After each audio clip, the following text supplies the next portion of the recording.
différence fondamentale qu'on retrouve entre le commerce associé et la franchise réside dans l'organisation capitalistique et donc dans la gouvernance des têtes de réseau.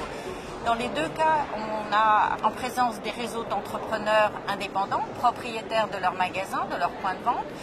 mais qui, dans le cadre du commerce associé, sont propriétaires de la tête de réseau et de leur enseigne.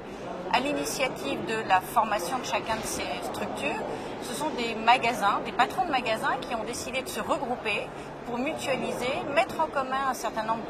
d'actions, l'achat, la communication qu'auparavant ils exerçaient individuellement dans leur point de vente, selon le principe qu'ensemble on est plus fort. Et donc pour mutualiser ces opérations, ils ont créé ensemble une structure, généralement une coopérative de commerçants détaillants, qui est une société de moyens qui met à leur disposition un savoir-faire qui leur permet d'optimiser les performances de leurs points de vente. La différence va donc se retrouver dans un deuxième temps au niveau de l'organisation et de la gouvernance, puisque en tant que propriétaires de la tête de réseau, ils sont également les administrateurs, donc ils forment le conseil d'administration, le président est toujours un des membres du réseau,